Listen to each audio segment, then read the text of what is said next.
Sur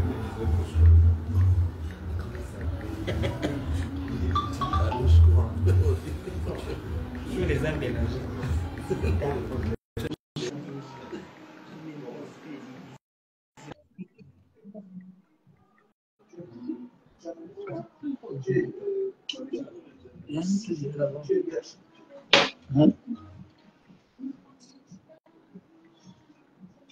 Non, elle peut l'entrer, je pense, moi, que excuse-moi, pardon. Ok. Big up, big up, big up, big up, big up, big up, la famille, on est là. On a quand même, nous avons David Mberekouma, l'homme politique gabonais. Il dit toujours qu'il connaît tous les hommes politiques, ou soit des monoposés politiques. Je les connais tous. Tu les connais tous.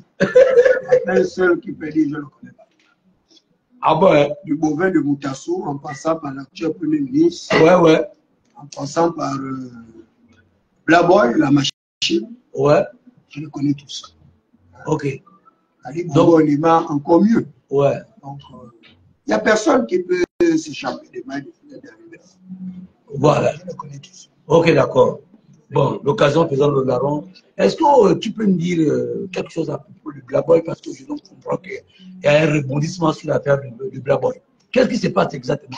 Bon, effectivement, il vous souviendra que Brice Lacouche Alianga, ancien directeur du cabinet du chef d'État, ce jeune compatriote que nous avons connu avec plein d'humanité, avec plein de charisme, avec plein de générosité, cet acteur politique le plus brillant qui a marqué l'histoire politique et économique et sociale de notre pays. D'ailleurs, qu'on le veuille ou pas, je peux le dire, hein, sans toutefois me tromper, que c'était le meilleur cabinet, le meilleur directeur de cabinet du chef d'État que nous avons connu de tous les temps. Brice Lacouche Alianga s'est caractérisé par des actes empreints d'humanité. C'est quelqu'un qui a vite compris ce que c'est que la politique, à savoir que la politique consiste à être à l'écoute des populations. Il était un simple administrateur économique et financier, sorti justement de BGFIC. Et Brice Lacouche Alianga a créé son réseau. Son réseau qu'ils ont appelé l'association des jeunes émergents volontaires, donc la GER. Et grâce à ce réseau de banquiers et d'acteurs politiques astucieux, il a pu séduire justement le cœur du chef d'État déchu, Ali Bongo Lima. Et c'est ainsi que Brice Lacouche Alianga, grâce à ses actions sur le terrain, a pu également conquérir le cœur du peuple gabonais. Et il va terminer justement directeur de campagne du chef d'État chargé des associations. Et celui qui le talentueux, c'était Vivian Mospia Makaga, qui s'est chargé de gérer également un autre groupuscule d'associations du Parti démocratique. C'est ainsi que Brice Lacouche Alianga va parvenir à faire élire le chef d'État dans un contexte de plus décrié. Donc, l'élection du chef d'État a été décriée par le plus grand nombre de compatriotes gabonais, parce que le commun de Montel disait à cette époque-là que c'est Jean-Ping Okoka qui aurait gagné les élections.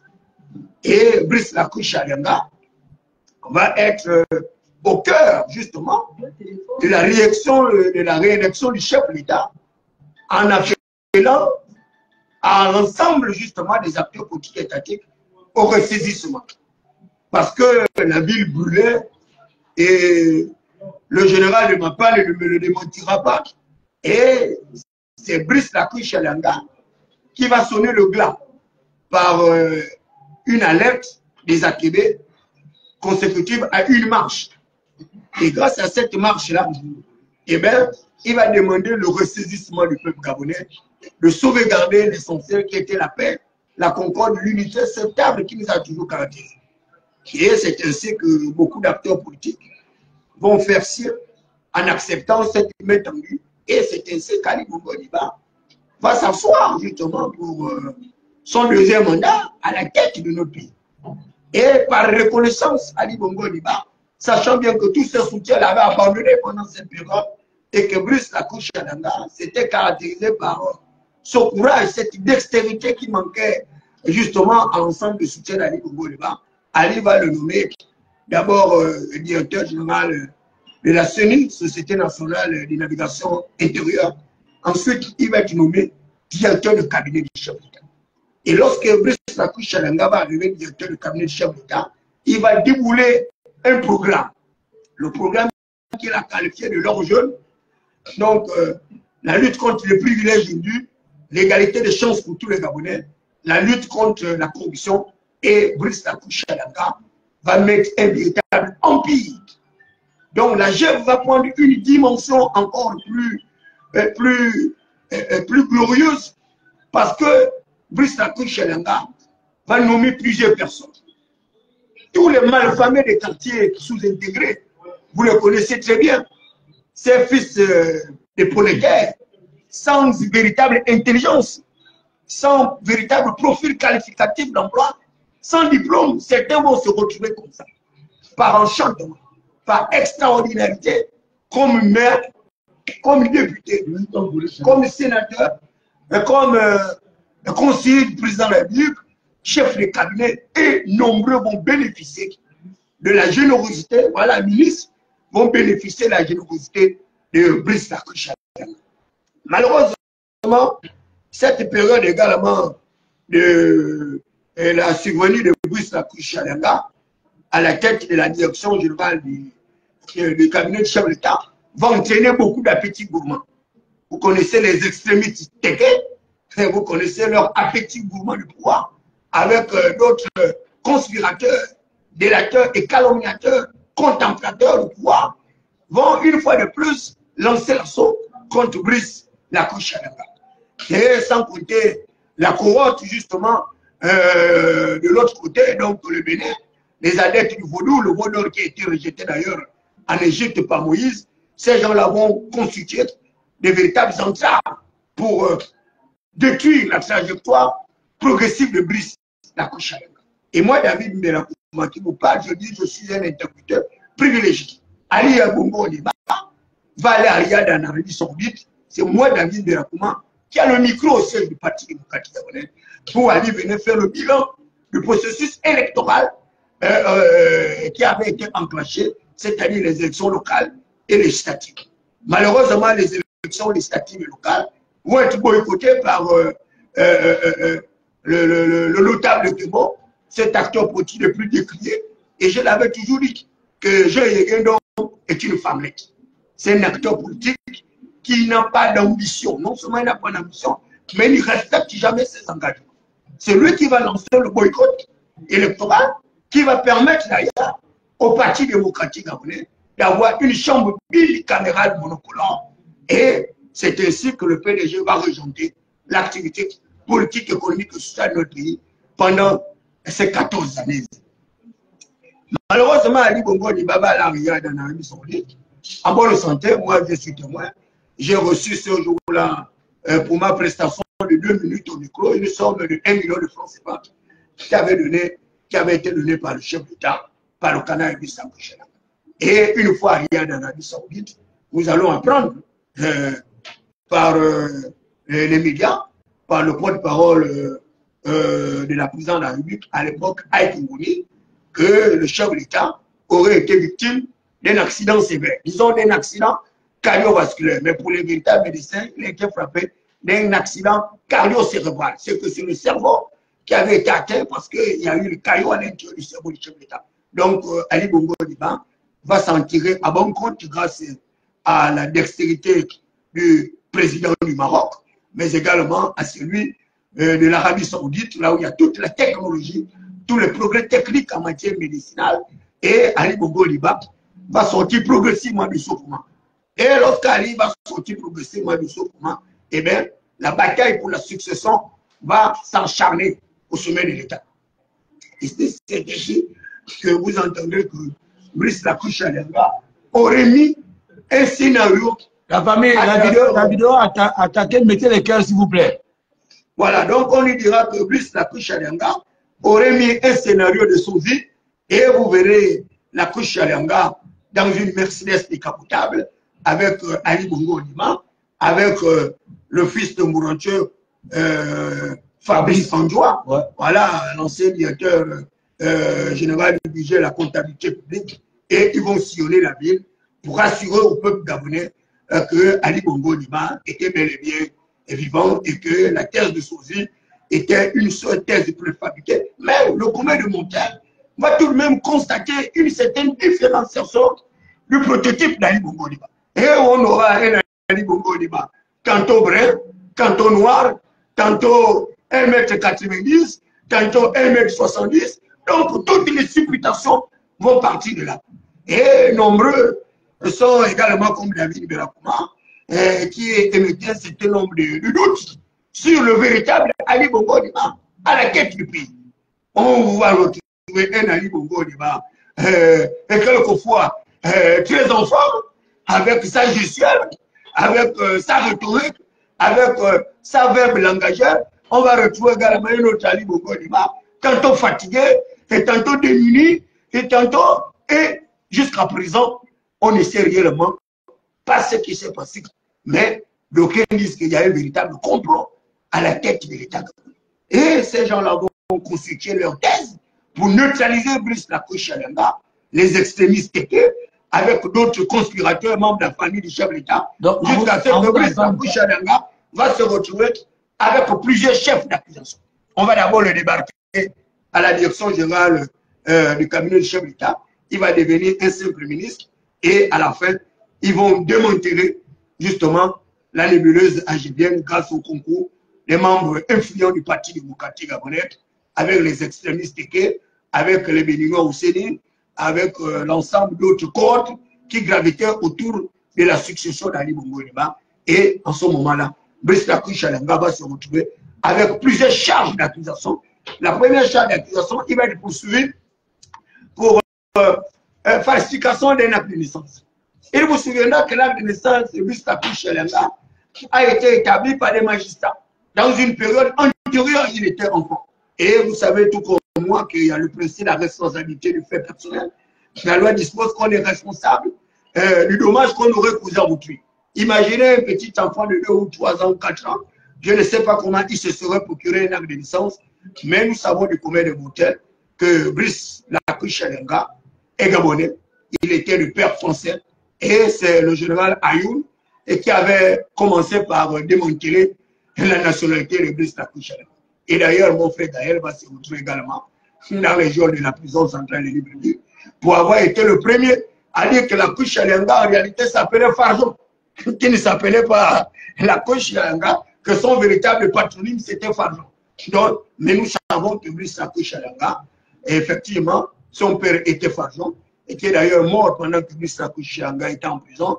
Sa mère également, elle était mariée à la Cruche, et Lacoui-Chalenga est gabonais par le fait de la naturalisation, par le fait du droit au sort, par le fait du droit au mariage. Donc, Lacoui-Chalenga, et c'est sans conteste, c'était un véritable gabonais. Et malheureusement, donc, il va avoir ce premier chef d'accusation pour falsification ou usurpation d'identité, la nationalité gabonaise, qui va être condamné, mais avec d'autres charges d'accusation, association de malfaiteurs par bande organisée, détournement des fonds publics, concussion. Donc, c'est toutes ces charges-là qui vont permettre que Brice Lacoui-Chalenga se retrouve en prison dans des plus pires difficultés. Voilà quelqu'un qui a soutenu le pouvoir d'Ali Bongo Ondimba pendant pratiquement sa période transitoire. Voilà, sa période la plus trouble. Et on récompense ce jeune compatriote-là à monnaie de singe. Voilà comment se comportent les pédégistes. Voilà comment se sont comportés la famille d'Ali Bongo Ondimba à l'égard de ce jeune compatriote. Il va sortir de la prison totalement démuné, ruiné, mais également, et non seulement ils ont ruiné, ils ont volé tous ses biens, mais ils ont volé ce qui est le plus grave, c'est-à-dire sa santé.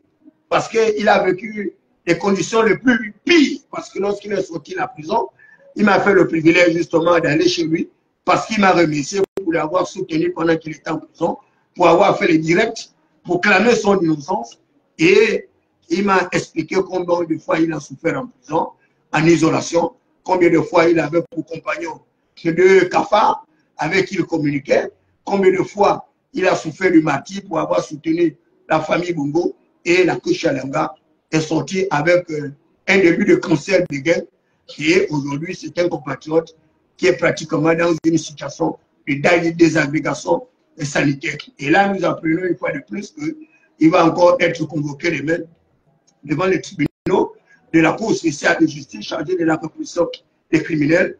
Et c'est l'occasion pour moi d'attirer l'attention du plus grand nombre de compatriotes. Ceux-là qui ont bénéficié de la générosité de Brice Lakou Chalenga, qui l'ont d'ailleurs abandonné lorsqu'il était en prison, qui ont abandonné sa famille parce qu'en étant en prison, la mère de Brice Lakou Chalenga a également fait un accident cardiovasculaire. Yann Ngulu a volé la maison de Brice Lakou Chalenga, il s'en est installé, on a volé sa nationalité, on a volé son humanité, mais la seule chose qu'ils n'ont pas pu détruire, c'est le patronyme Alianga. La seule chose qu'ils n'ont pas pu détruire, c'est son moral, ses convictions, parce que Lakou Chalenga est sorti de la prison plus que vainqueur. Il a porté avec lui le dorsal de Christ ressuscité à la croix de Golgotha. Et aujourd'hui, Christ est devenu le prototype de Brice Lakou Chalenga. Donc Lakou Chalenga a rencontré un Dieu bienveillant qui l'a sauvegardé, qui l'a protégé d'une mort certaine. Et il a tenu d'ailleurs à féliciter Brice Koto Oligui Nguema par rapport à la prise de pouvoir ce 30 août passé, parce que sans cette prise de pouvoir, malheureusement, on aurait trouvé Brice Lakou Chalenga totalement décédé, parce qu'il y avait un véritable plan macabre de son assassinat dans la force de Libreville. Donc nous sommes heureux qu'il soit sorti de là, quoique affaibli, malade, mais il a le Seigneur, le Dieu El Rafa, qui le soutient, qui le protège. C'est pour dire que son appel demain, certainement à comparaître pour d'autres charges d'accusation dans notre tribunal de Libreville, doit également nous permettre de nous remettre en cause. De comprendre que nous sommes tous des humains et que le système étatique, il est comme il est. Vous pouvez être fort aujourd'hui et devenir faible demain. Donc, tous ceux qui ont bénéficié de la gratitude, de la magnanimité, de la solidarité de Brice Lakou Chalenga est quand même un brin de reconnaissance, un brin de loyauté, de fidélité pour se retrouver demain, justement, auprès des tribunaux de la Cour spéciale de justice qui va se charger de le juger pour que nous puissions l'accompagner dans cette véritable épreuve également contre le temps, parce que Brice Lakou Chalenga a besoin de notre soutien, y compris vous également, Éric Otis. Donc, voilà un peu ce que je peux dire, mais dans tous les cas, Brice Lakou Chalenga n'est pas seul à travers ce chant-là. Il y a Tony Ndomba, il y a plusieurs gares de la nébuleuse AGBN. Certains sont sortis pas extraordinaires, mais il y a d'autres qui sont restés en prison, tels que Tony Ndomba, tels que beaucoup d'autres. Mais nous osons tout simplement croire que la justice gabonaise va véritablement jouer son rôle pour pouvoir dire réellement qu'est-ce qui s'est passé pendant cette période. Et ce qui est bien, c'est que la Bible dit que celui qui renverse une muraille finira par être mordu par le serpent. Donc, Yann Ngulu, avec Maudine Bongo Valentin, qui discutait d'ailleurs le sac avec Brice Lakou Chalenga, était à l'époque d'Eddie Murphy. Vous avez suivi ce prestigieux film où on parlait d'un prince à New York, où il y avait deux protagonistes, un faux prince qui voulait se faire passer pour le véritable prince, voilà, alors que le véritable prince, c'était justement Eddie Murphy qui se faisait passer pour un manœuvre, pour un fils de poteur. Et mon père Ecclésiaste me disait d'ailleurs dans ses écrits qu'il avait vu comme une espèce d'injustice de la part de celui qui gouverne, à savoir que la folie occupait les lieux très élevés. Pendant que les esclaves étaient sur les chevaux, les rois marchaient par terre. Et par conséquent, tous les fondements de la terre étaient renversés. Regardez comment on arrive à récompenser un tel compatriote qui a fait du bien au plus grand nombre de laissés pour compte sociétaux, les marginaux, les exclus de la croissance économique. Nombreux sont devenus maires par défaut. Parce que, je le répète, ce sont des semi-lettrés, des analphabétisés, des déscolarisés, sans papier, des pieds nus, des bras et des pieds cassés, qui sont devenus comme ça, des maires dans nos différents arrondissements, certains même à l'hôtel des villes, d'autres sont devenus des députés, des sénateurs, d'autres des ministres, sans certificat d'études professionnelles, certificat d'aptitude professionnelle, un CAP, sans brevet. Et aujourd'hui, ces gens-là ont abandonné Lakou Chalenga avec sa famille.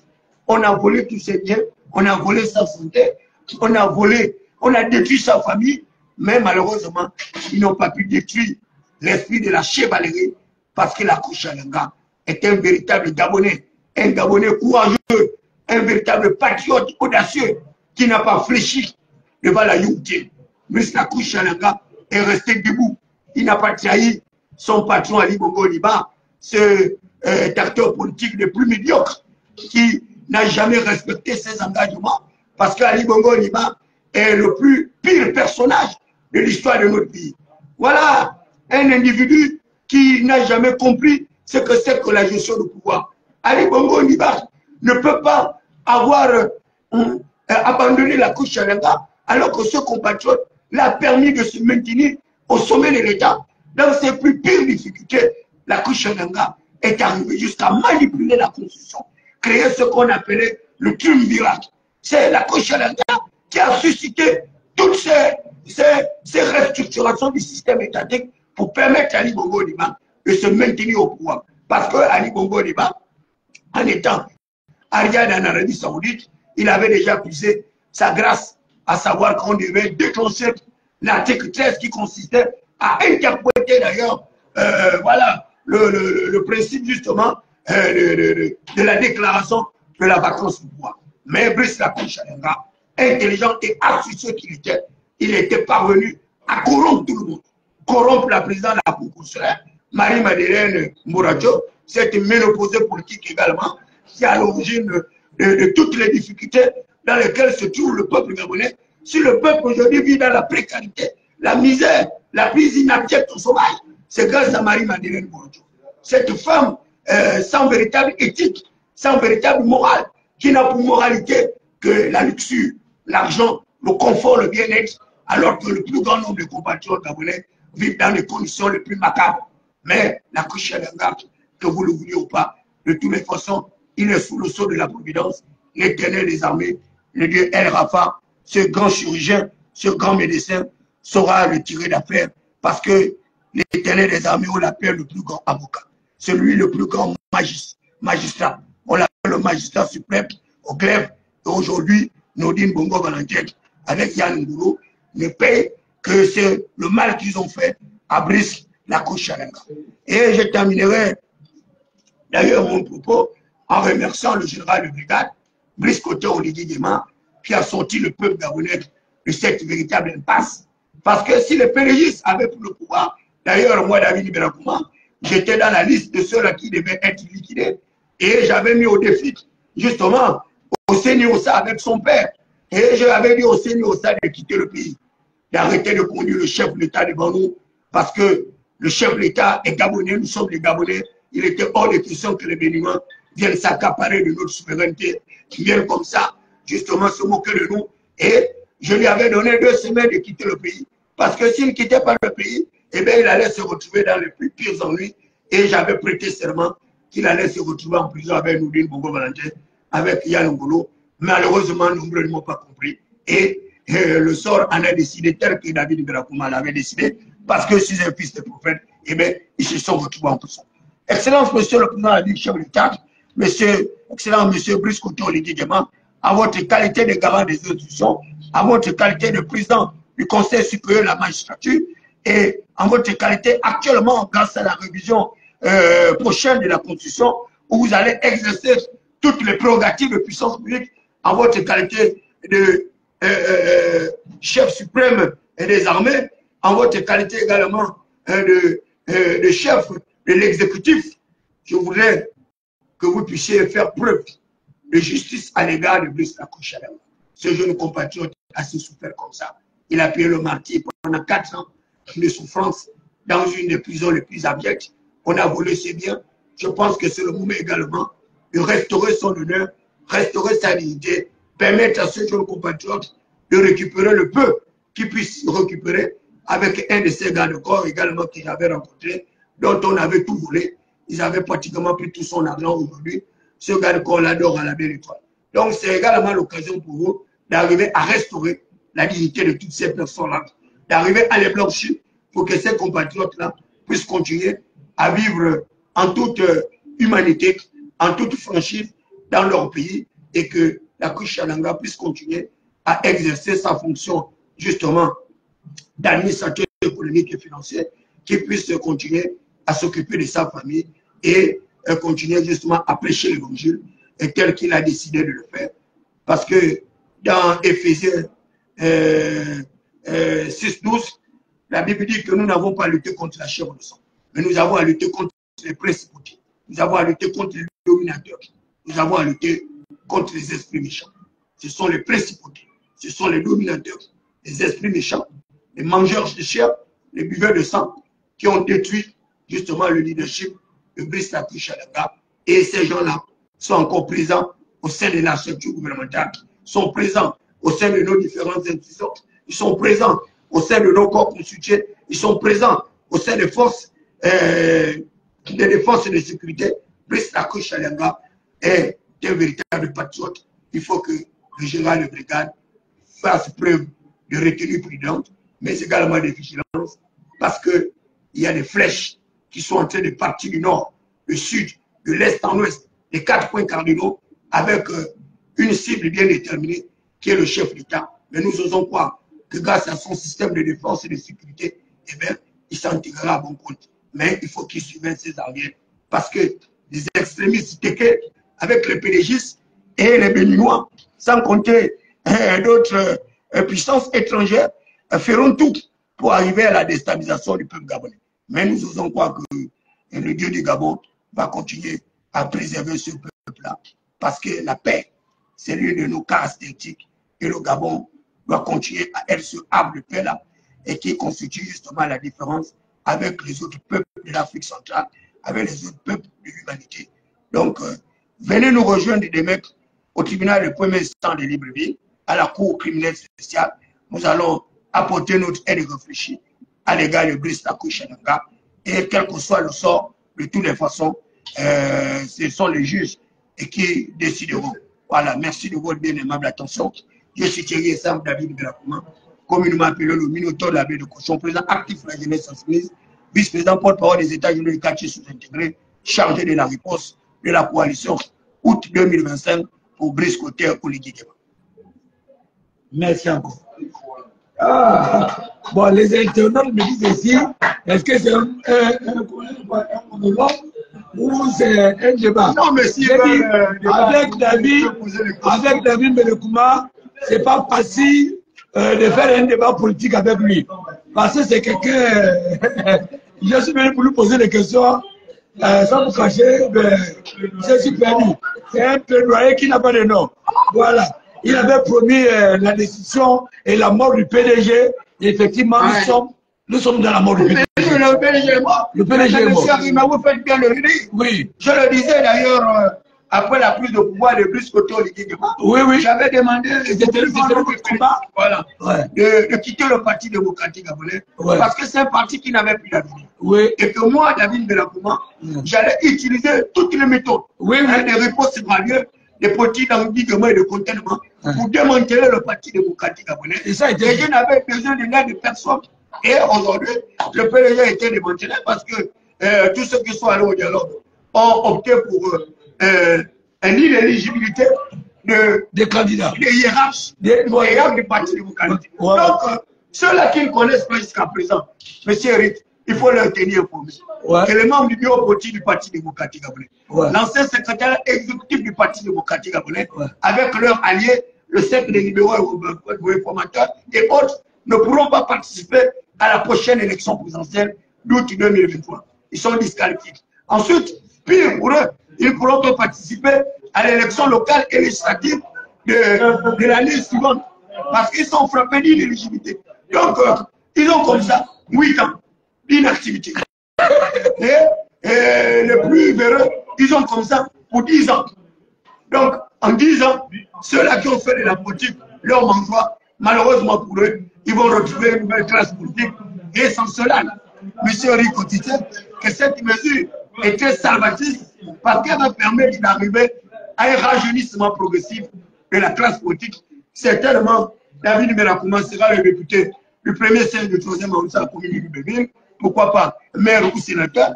Pourquoi pas Eric Otete sera peut-être le prochain sénateur du 4e arrondissement? Donc, les plateformes sont ouvertes. C'est l'occasion de dire à toute cette jeunesse-là de s'impliquer dans la chose politique parce que le chef de l'État a balayé la route et la prochaine classe politique à venir sera celle-là qui se serait très fortement engagée. Certainement les bienvenus du temps, les Gauthier, les Nicolas. D'ailleurs, Nicolas est sorti deuxième lors de l'élection locale passée. Donc vous imaginez, sans enfant, Nicolas a pu occuper la deuxième place. Donc actuellement, Nicolas serait certainement maître dans le 5e arrondissement. Donc je vous encourage, M. Rico Tete, de poursuivre votre combat, de ne pas abandonner. Oui, en un mot, est-ce que par rapport à tout ça, à te dire, on pourrait dire que Thierry Sam aussi, en tant qu'acteur politique, c'était un visionnaire de la vie politique au Gabon? Mais absolument, moi je suis non seulement un visionnaire, mais on m'appelle le prophète politique parce que nous avons vécu pratiquement plus de 30 ans. Ouais. Moi, j'étais le plus vieux dans l'organisme spécialisé du Parti démocratique gabonais avec Rano. Donc, j'avais plus de 27 ans à l'union de jeunes du Parti démocratique gabonais. Donc, j'ai gravi les échelons de manière graduelle. Je suis allé délégué PDG d'un comité, délégué PDG d'une section, délégué PDG d'une fédération. Ensuite, j'ai été élu secrétaire d'arrondissement PDG. Ensuite, membre du Conseil national. Donc, j'ai fait mes classes. Et c'est pratiquement à plus de 34 ans d'apprentissage démocratique depuis 1990. Donc, à 34 ans d'apprentissage démocratique, je peux me targuer de connaître tous les acteurs politiques étatiques. Je dis bien, je les connais tous. Il n'y a pas un seul qui puisse m'échapper. Je connais les fonds, je connais leur moralité, je connais leur destination, je connais leur trajectoire. Donc, c'est 34 ans d'activité politique, ce n'est pas donné à tout le monde. Donc, ça vous donne nécessairement un certain recul, une certaine expérience, un certain professionnalisme, mais également une certaine expertise. Et c'est pourquoi j'ai décidé de soutenir Brice Koto légitimement. Parce que, vous savez, la constitution antérieure disait que les forces de défense et de sécurité garantissaient le régime librement consenti par le peuple souverain. Donc, les forces de défense et de sécurité étaient insérées dans la norme juridique. Et eux, ils ne pouvaient pas faire la politique. Or, aujourd'hui, avec l'enlisement de nos systèmes étatiques, avec des jeunes entreprises politiques qui arrivent à s'éterniser au pouvoir, mais nous avons cette vague de démocratisation du peuple où les militaires sont obligés d'intervenir dans notre système électoral. Et c'est pourquoi vous voyez les coups d'État un peu passés par là. Et aujourd'hui, c'est le Gabon qui fait œuvre utile d'un coup d'État qui nous a permis justement de réfléchir de nouveau, de réfléchir sur notre nouveau processus démocratique à venir, de réfléchir sur les formations politiques, de réfléchir sur le régime politique que nous voulons. Et tout ceci grâce à Brice Koto légitimement. Et on voit des véritables avancées. Donc le pays est en chantier. On voit bien justement tout ce que le général est en train de faire à l'endroit du chômage des jeunes, à l'endroit des retraités, à l'endroit des fonctionnaires. Donc il y a une évolution positive. Et c'est dans ce sens-là que nous appelons les leaders de quartiers précaires, c'est-à-dire les quartiers malfamés, les quartiers de Mapan, de soutenir l'action du CTRI à travers Brice Koto légitimement. Et c'est notre souhait le plus immédiat de savoir qui sera candidat à l'élection prochaine de août 2025. Et nous sommes là pour préparer ce cadre formel de soutien du chef de l'État pour qu'il puisse avoir la légitimation du pouvoir qu'il faut, mais également continuer à parachever son œuvre qu'il a démarré dès la prise de pouvoir pour que le Gabon puisse continuer à être un Gabon d'envie, un Gabon qui fait rêver, un Gabon qui nous amène vers un rayonnement de plus en plus plausible comme d'autres pays de la sous-région. Merci, M. David Berekouma. À la prochaine. Merci, c'est moi qui vous remercie, M. Ah ouais.